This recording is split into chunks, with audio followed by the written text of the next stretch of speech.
Assalamualaikum warahmatullahi wabarakatuh. Waalaikumsalam Waalaikumsalam warahmatullahi warahmatullahi wabarakatuh. wabarakatuh. Yang terhormat Ibu Dian Eka Amrina, Magister Pendidikan, selaku dosen mata kuliah Manajemen Kependidikan. Kami di sini untuk memenuhi tugas ujian akhir semester membuat video laporan analisis organisasi Ikatan Remaja Masjid atau yang biasa disebut dengan IRMAS. Baiklah, izinkan kami untuk memperkenalkan diri terlebih dahulu. Perkenalkan, nama saya Adelia Eka Puspita dan juga rekan-rekan saya. Saya Tiara Julia Sari. Saya Lepi Mariska. Baiklah, penyampaian laporan analisis yang pertama akan dibacakan oleh Revi Mariska. Saudari Revi Mariska, saya persilakan. Baik, terima kasih kepada Adel atas kesempatannya. Di sini saya akan membahas tentang analisis nama organisasi, sejarah organisasi, dan analisis SWOT. Di sini kami menganalisis tentang Ikatan Remaja Masjid At-Taqwa Hamid Asyamari. Sejarah organisasinya adalah berdasarkan catatan sejarah berdirinya Ikatan Remaja Masjid At-Taqwa Hamid Asyamari sudah lama sekali, sekitar tahun 2000-an. Dengan mempunyai visi misi yang menyatukan pemuda-pemudi di Kelurahan Pangkalan Balai. Visi misi mereka bukan itu saja, tetapi mereka peduli dan cinta kepada Masjid At-Taqwa Hamidah Syamari. Analisis SWOT yaitu strength. Kami mengambil pertanyaan apakah keunikan yang dimiliki oleh organisasi. Keunikan yang dimiliki oleh IRMAS tersebut adalah mereka melakukan kegiatan setiap malam Jumat, yaitu membaca yasinan bersama. Yang kedua yaitu weakness. Di sini kami mengambil pertanyaan, apa keunggulan dari Ikatan Remaja Masjid kalian? Untuk keunggulannya sendiri, yang pertama menjadikan pemuda remaja masjid yang penuh rasa tanggung jawab terhadap masjid. Yang kedua, membangun karakter terhadap nilai-nilai keagamaan. Yang ketiga, menjauhkan hal-hal yang bersifat merusak atau menjerumuskan. Yang kedua, analisis SWOT yang opportunity. Di sini kami mengambil pertanyaan bagaimana strategi organisasi ini untuk menarik anak muda untuk ikut bergabung dengan kegiatan organisasi IRMAS. Yang pertama, strateginya adalah mengadakan pertemuan dengan seluruh IRMAS yang ada di tempat mereka.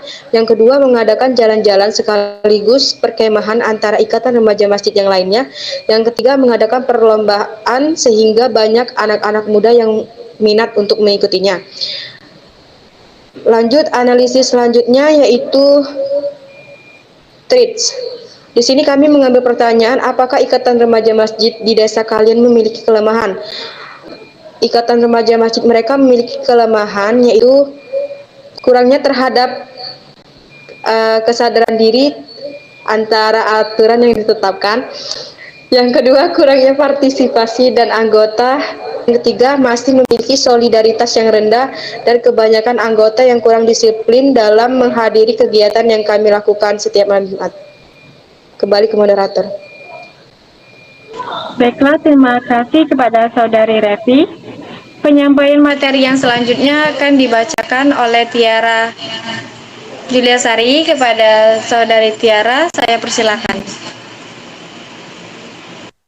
Baiklah, terima kasih kepada moderator atas kesempatannya. Di sini saya akan melanjutkan penyampaian laporan dari rekan saya, Revi Mariska.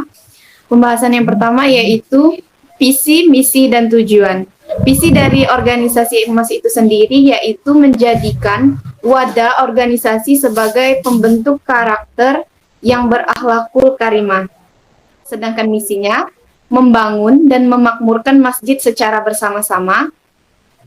Untuk tujuannya yaitu dengan adanya Ikatan Remaja Masjid ini, kita dapat memakmurkan masjid yang sepi dan bisa mengajak anak-anak muda berpartisipasi dengan hari-hari besar Islam dan kegiatan positif lainnya.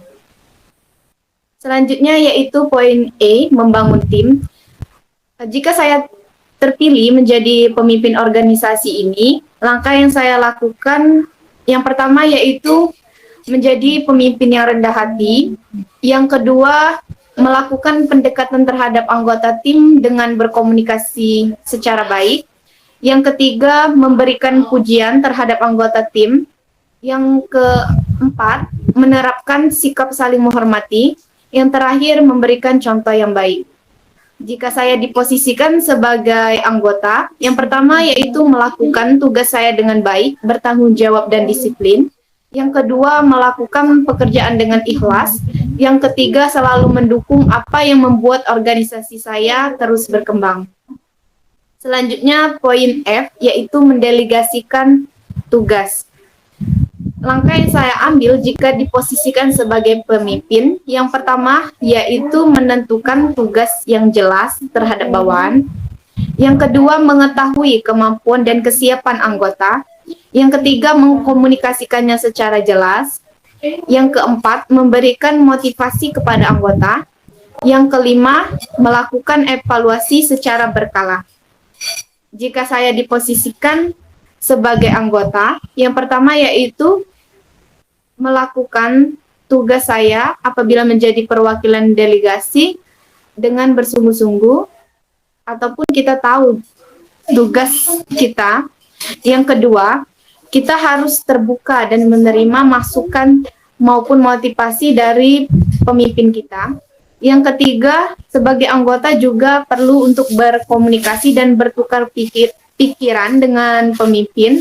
Jangan sampai terjadi kesalahpahaman. Dan yang terakhir, kita perlu melakukan evaluasi dengan pemimpin secara berkala. Saya kembalikan ke moderator. Baiklah, terima kasih kepada Saudari Tiara. Yang terakhir, penyampaian materi terakhir akan dibacakan oleh saya sendiri. G. Pengembangan dan rencana kerja. Rencana kerja yang akan dikembangkan oleh Irmas kami yaitu yang pertama, membuat ruang belajar dan perpustakaan sebagai wadah untuk membangkitkan dan menyalurkan minat baca generasi muda di daerah sekitar sekaligus mempersempit ruang gerak dan aktivitas yang kurang bermanfaat yang akhir-akhir ini sering dilakukan oleh remaja dan generasi muda. Kedua, bertanggung jawab terhadap peringatan hari-hari besar nasional serta berpartisipasi aktif dalam berbagai kegiatan yang bernuansa religi yang dilaksanakan di daerah setempat. Yang ketiga, membantu terhadap tumbuh dan berkembangnya pendidikan yang bernuansa Islami di daerah sekitar dan pada berbagai lembaga pendidikan maupun tingkat lainnya. Yang G, menggerakkan motivasi tim. Saya sebagai pemimpin dalam memotivasi tim agar dapat mencapai hasil yang diinginkan. Yang pertama, membangun hubungan antar anggota tim. Yang kedua, memperlakukan anggota tim dengan baik. Yang ketiga, menetapkan suatu arahan yang tinggi namun masih dapat dicapai oleh anggota tim. Yang keempat, memberikan penghargaan atau reward kepada anggota tim yang berhasil. Yang terakhir, sumber bacaan. Yang pertama, wawancara. Kami mewawancarai salah satu anggota Irmas At-Taqwa, Hamidah Asyamari. Yang kedua, kami men-searching di Google. Berikut beberapa linknya yang dapat dilihat sendiri di laporan kami. Baiklah, sekian hasil laporan analisis kelompok kami. Wassalamualaikum warahmatullahi wabarakatuh.